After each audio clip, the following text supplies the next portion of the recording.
कंचन के बेटे ऋषि की शादी कहीं नहीं हो रही थी। एक तो ऋषि मोटा, ऊपर से कमाई भी कोई खास नहीं। लेकिन कंचन को तो शौक था मॉडर्न बहू लाने का, और उसे एक दिन ऐसी लड़की मिल भी जाती है। हमें तो आपका ऋषि बहुत पसंद है, लेकिन मैं आपको साफ साफ बता देती हूँ, मेरी बेटी के शौक थोड़े से अलग है बहन जी। अरे बहन, हमें सब पसंद है। आपकी प्रियंका जैसी लड़की की तलाश मुझे कब से थी। जींस पहनकर अंग्रेजी में गिटर पिटर बोला करे। अरे बहन, जरा सुन तो लो, मेरी बेटी के शौक क्या क्या है। अरे नहीं नहीं बहन, बस लड़की को देख लिया तो सब कुछ देख लिया। आप ना शादी की तैयारी करो, और वो जरा सामान की लिस्ट भी दी है ना मैंने। हाँ बहन जी, सारा सामान शादी से एक दिन पहले ही आपके दरवाजे आ जाएगा। मजा आ गया, मजा आ गया। अब तो बस आप शादी की तैयारी करो। प्रियंका के माता पिता के जाने के बाद कंचन का पति उससे कहता है, अरे भाग्यवान, तुम तो कुछ ज्यादा ही जल्दी दिखा रही थी शादी की। अरे बोलने तो देती, लड़की की माँ क्या बोलना चाह रही थी। अरे आप चुप रहिए जी, कुछ पता भी है आपको, बस मुफ्त में बोले जा रहे हैं। मेरी दोस्त शशि की बहू देखी, लंबी पतली और पढ़ी लिखी, हजारों में कमाई और संस्कारी भी। अरे पर जब वो मेरी बहू देखेगी तो जल भुन जाएगी। लेकिन तुम तो शादी ऋषि के लिए कर रही हो ना, या शशि के लिए? तुम्हारा लड़का कुछ कमाता भी नहीं है, और शरीर भी भगवान की दुआ से फूलता ही जा रहा है। फिर बोले आप हैं? फिर बोले आप? मैंने कहा ना, प्रियंका जैसी जींस पहनकर अंग्रेजी झाड़ने वाली बहू किस्मत वालों को ही मिलती है। चुप रहिए आप। पति के लाख कहने पर भी कंचन ऋषि की शादी प्रियंका से करवा देती है। लेकिन प्रियंका जैसे ही घर में आती है, वैसे ही जोर जोर से चिल्लाकर नाचने लगती है। आज मेरे यार की शादी है, आज मेरे यार की शादी है। अरे नाचो मां नाचो। आज मेरे यार की शादी है।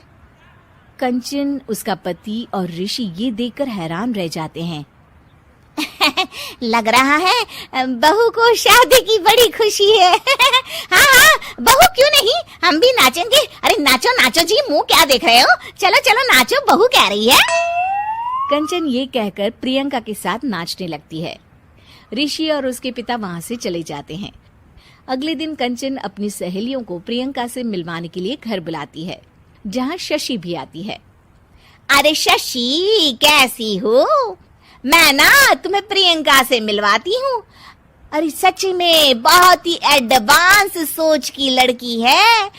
कितने मॉडर्न ख्यालात है उसके, पता है तुम्हें? अरे हाँ कंचन, जरूर। बच्चों की शादी अच्छी ही होनी चाहिए, और वैसे भी तुझे तो शुरू से ही ऊंचे ख्याल की बहू चाहिए थी। तभी कंचन की सहेली कहती है, अरे कंचन, बुलाओ ना प्रियंका को, हम भी मिल ले। अरे बहू प्रियंका, जरा बाहर तो आना। कई बार आवाज देने के बाद भी प्रियंका बाहर नहीं आती है, तो कंचन को बुरा लग जाता है। वो उसे लेकर बाहर आती है, लेकिन ये क्या, प्रियंका लड़खड़ाती हुई बाहर आती है और उसके हाथ में शराब की बोतल होती है।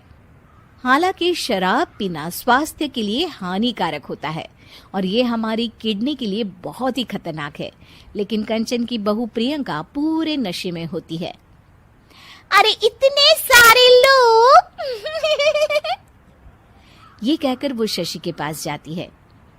आंटी जी, पत्ते खेलेंगी, पत्ते। अरे दूर हो, दूर हो, तुम्हारे मुंह से तो शराब की बदबू आ रही है।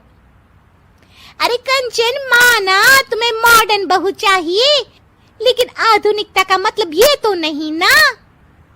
बुरा न मानना कंचन, तुम्हें पता था कि तुम्हारे बेटे की कमाई और शरीर दोनों ही ठीक नहीं है, तो तुम्हें उसी हिसाब की लड़की से शादी करवानी चाहिए थी। ऐसा कहकर सभी औरतें वहां से चली जाती है। तभी प्रियंका की माँ कंचन के घर आती है। अरे बहन जी, बड़ी चालाक निकली आप तो। बिना बताए अपनी पियक्कड़ बेटी मेरे लायक बेटे के गले में बांध दी। आय हाय, बड़ी आई बिना बताए। उस दिन जब मैं ये बात बता रही थी तो तुम तो सुनने को भी तैयार नहीं थी। अब भुगतो तुम।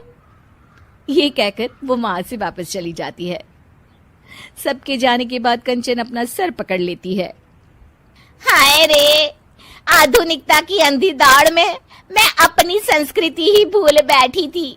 अब तो राम ही बचाए मुझे।